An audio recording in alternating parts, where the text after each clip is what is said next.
Эфир абхазского телевидения продолжает русская служба новостей. Здравствуйте. Депутаты Народного собрания утвердили на пост генерального прокурора Абхазии Адгура Агарба на очередном заседании сессии парламента, которое состоялось в четверг, 12 декабря.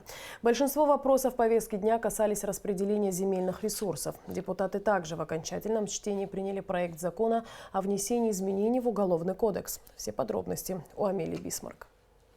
Парламентарии начали работу с рассмотрения кандидатуры Адгура Агарба на должность генерального прокурора Абхазии. Агарба Адгур Нукзарович родился в 1981 году в Сухуме. После окончания средней школы проходил службу в вооруженных силах Абхазии. В 2005 году стал дипломированным специалистом в области юриспруденции. Профессиональную карьеру начинал в военной прокуратуре, где и впоследствии продолжал работать. Подробную биографическую справку относительно кандидата коллегам озвучил депутат Каха Пертая. 8 декабря 2015 года назначен на должность заместителя генерального прокурора, военного прокурора Республики Абхазия.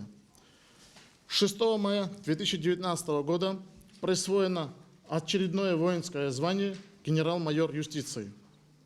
По итогам обсуждения Комитет по государственно-правовой политике с учетом опыта и стажа работы с 2002 года более 17 лет, положительные характеристики и итогов собеседования с кандидатом большинством голосов считает возможным рекомендовать кандидатуру Агарба Адгура Нукзаровича на рассмотрение заседания сессии Народного собрания парламента Республики Абхазия. Парламентарии в этом случае приняли решение определить тайный способ голосования. Ровно так же было решено действовать и по следующему кадровому вопросу. Здесь речь шла об утверждении кандидатуры Астамура Логуа на должность председателя Комитета Народного собрания по международным межпарламентским связям и связям с соотечественниками. После 10-минутного перерыва председатель счетной комиссии озвучил результаты тайного голосования. По итогам тайного голосования Агарба Адгур Нукзарович назначен на должность генерального прокурора Республики Абхазия. Логуа Астамур Умарович избран председателем Комитета Народного собрания парламента Республики Абхазия по международным межпарламентским связям и связям с соотечественниками. Адгур Агарба в новой должности генерального прокурора Абхазии принес клятву на Конституции страны и поблагодарил коллег за доверие. Я готов приложить все усилия, весь тот опыт, который имеется у нас в прокуратуре, для того, чтобы улучшить качество работы и добиться положительных результатов. Также очень надеюсь на вашу поддержку. Далее, согласно повестке дня, парламентарии рассмотрели постановление о проекте закона о внесении изменений в Уголовный кодекс Республики Абхазия. В частности, изменения касаются 29-й статьи кодекса «Преступления против основ конституционного строя и безопасности государства». Предложение такое. В статье 273 прим. 1 дополнение «Нарушение территориальной целостности и неприкосновенности Республики Абхазия». Действия против Республики Абхазия направлены на передачу иностранному государству всей территории Республики Абхазия, либо отделение от территории Республики Абхазия и ее части наказывается лишением свободы на срок от 10 до 15 лет. Дополнительная статья данного документа предусматривает следующие изменения. Ведение антиконституционных переговоров, либо заключение антиконституционных договоров.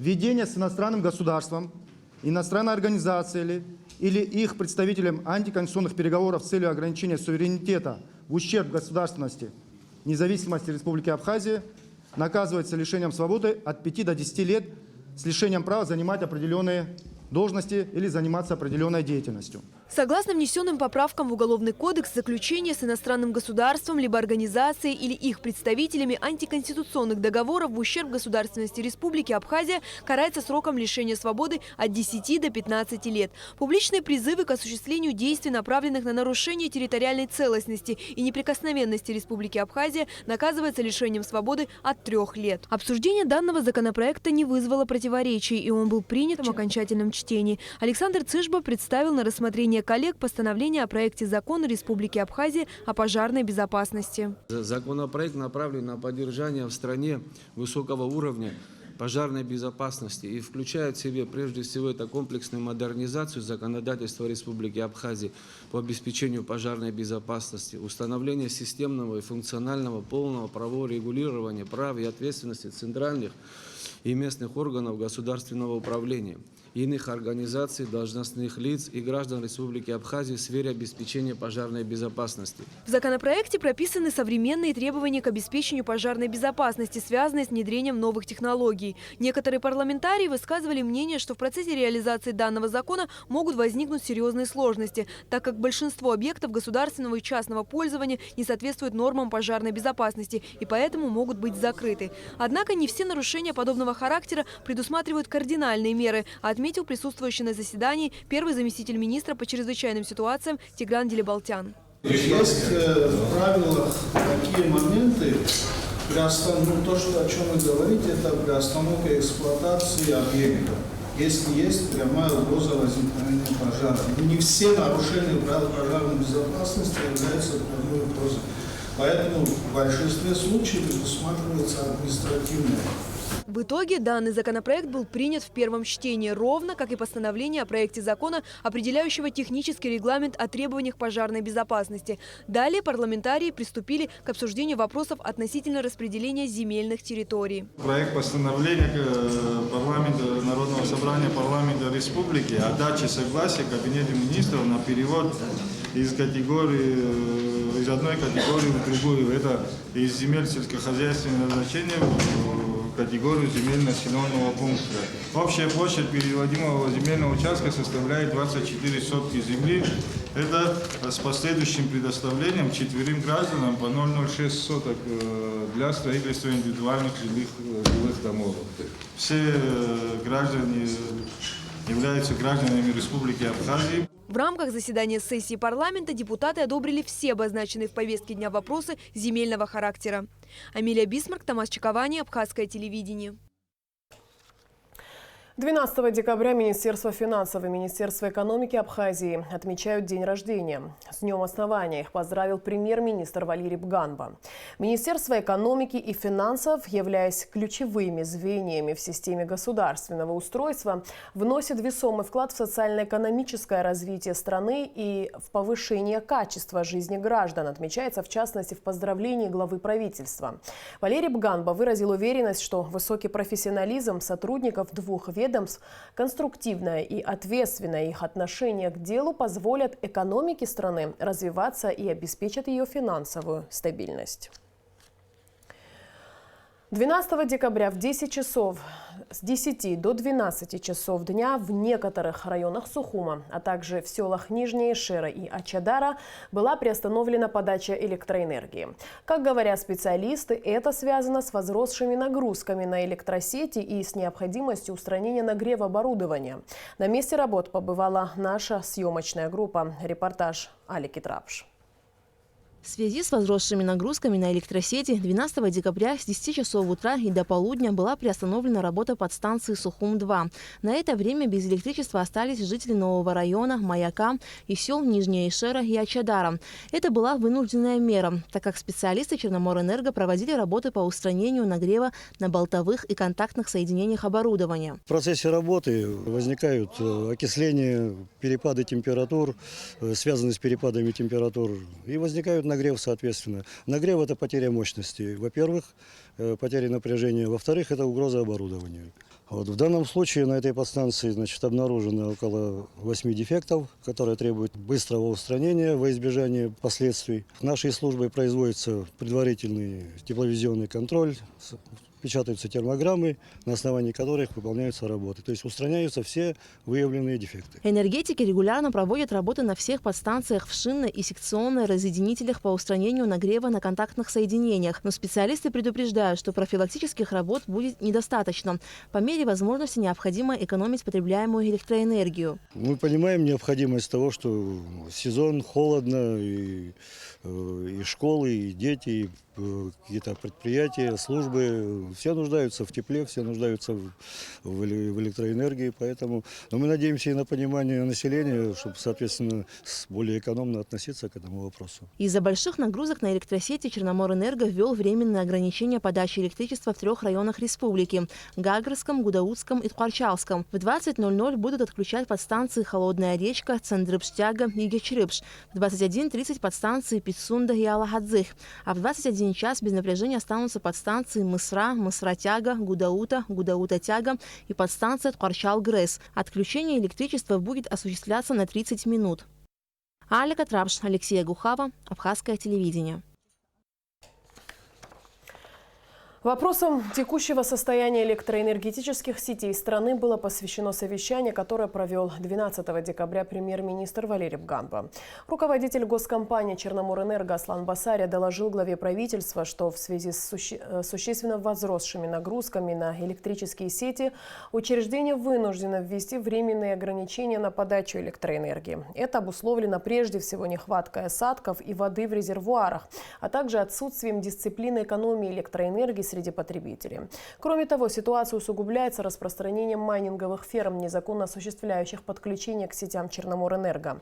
Глава правительства поручил участникам встречи усилить работу по выявлению майнинговых ферм крупного масштаба, а также начать разработку нормативно-правовых актов, определяющих лимит потребляемой энергии на каждого абонента сети Черноморэнерго. Государственным учреждениям и прочим организациям страны поручено принять неотложные меры по уменьшению потребления электроэнергии. 12 декабря в России отмечается один из главных государственных праздников – День Конституции. Премьер-министр Республики Абхазия Валерий Бганба поздравил председателя правительства Российской Федерации Дмитрия Медведева с этим праздником.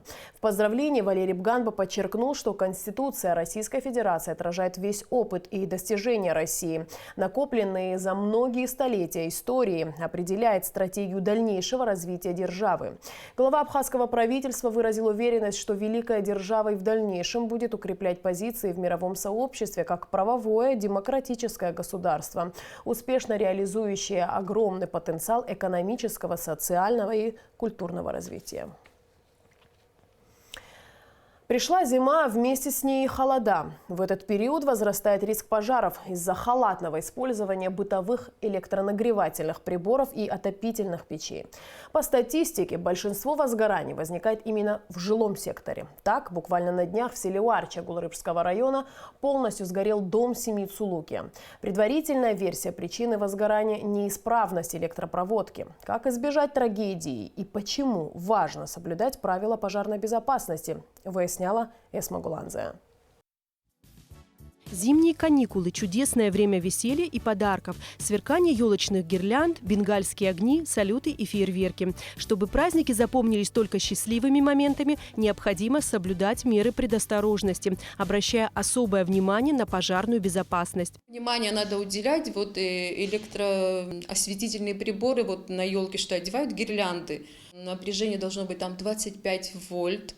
Опять же, не оставлять без присмотра. Пиротехнические изделия должны быть обязательно сертифицированы. Раз. Во-вторых, они должны быть инструкции на русском языке, чтобы было все понятно. Опять же, детей оберегать от этих пиротехнических изделий. Ежегодно в начале зимнего сезона сотрудники МЧС проверяют правила соблюдения пожарной безопасности в местах массового скопления людей. Основная работа заключается в предотвращении пожаров, то есть профилактические работы, агитационная работа, проверки, детальные проверки, контрольные проверки на соответствие требованиям пожарной безопасности объектов защиты.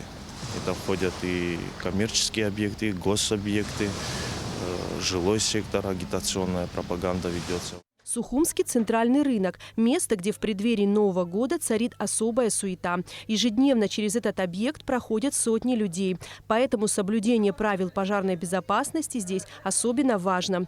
В некоторых магазинах, где торгуют новогодними игрушками и пиротехникой, сотрудники МЧС Абхазии выявили ряд нарушений, среди которых неисправность огнетушителей или их отсутствие. Хозяевам магазинов был выписан административный штраф и вручена специальная памятка. Это номера, которые вы не знаете при пожаре, куда звонить. Следующим объектом проверки стала одна из сухумских школ. Сотрудники МЧС тщательно осмотрели и проверили электрику, систему противопожарной безопасности и оповещения. В основном таких грубых нарушений нет. Есть, конечно, небольшие нарушения. Именно по данной школе это пожарная автоматика, она находится в неисправном состоянии. Не полностью, но есть недочеты. Наличие Например, огнетушители, они пока находятся в исправном состоянии, срок годности соответствует. Также пути эвакуации свободны, вывешенный план схемы эвакуации, и персонал, который работает в данной школе, ознакомлен с тем, как себя вести при пожаре, как эвакуировать людей, в данном случае детей. К сожалению, несмотря на проводимую МЧС работу, в зимний период количество пожаров все же возрастает. Пожар несет не только потерю всего нажитого имущества и крыши над головой, но может иметь непоправимые последствия. Соблюдение несложных правил безопасности позволит сохранить ваше благополучие и сделает праздники счастливыми и радостными. Эсма Гуланзе, Алексея Гухава и Нала Гухава, Абхазское телевидение.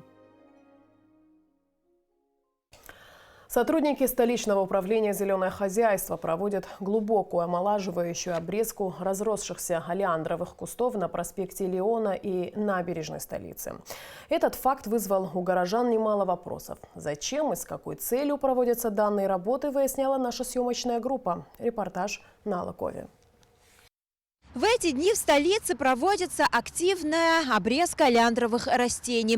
Горожане выражают свое недовольство в различных соцсетях, говоря о том, что это слишком агрессивная мера. Ну а специалисты утверждают, что этот процесс необходим для дальнейшего роста и развития декоративных растений. Мы попытались разобраться в этой теме. Итак, олеандр обыкновенный, теплолюбивый кустарник, распространенный в субтропических регионах. Он широко используется в качестве декоративного растения в ландшафтном дизайне.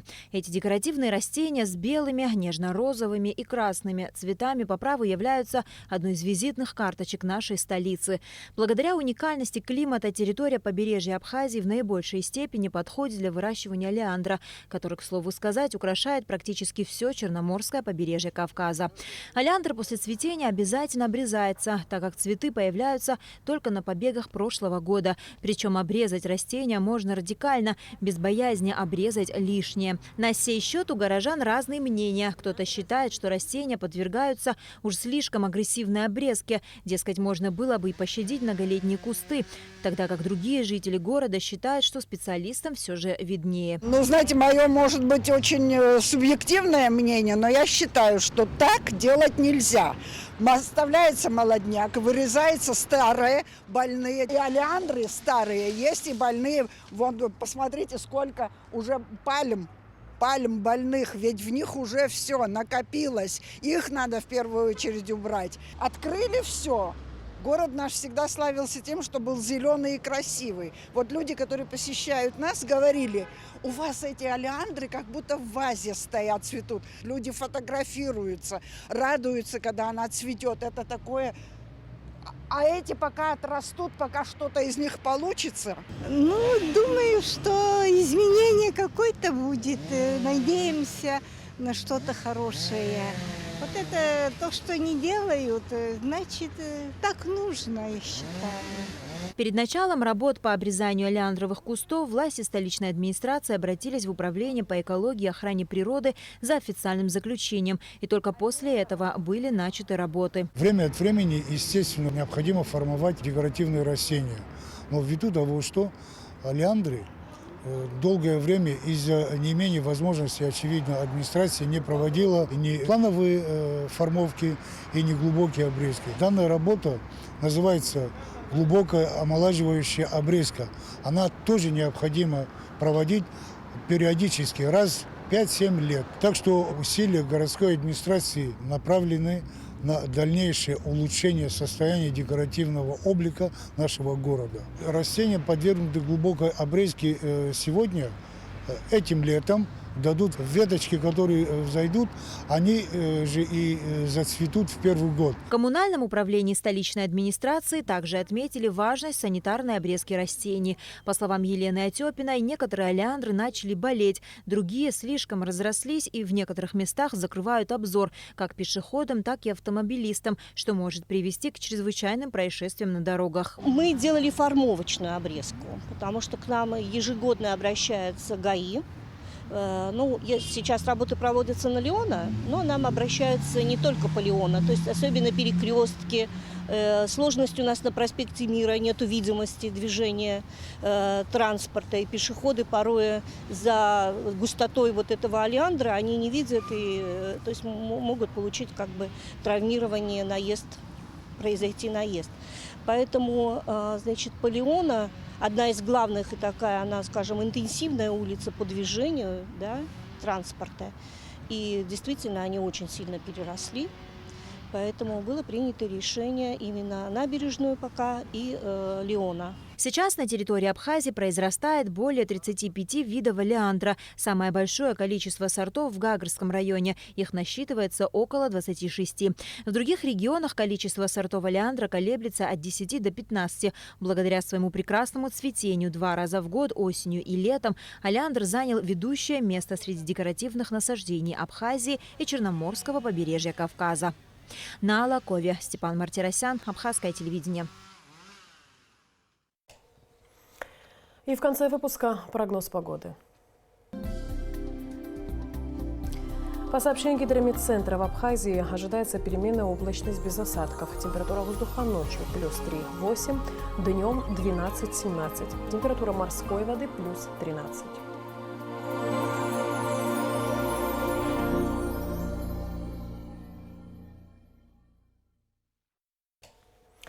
На этом наш выпуск завершен. Всего доброго и до встречи в эфире.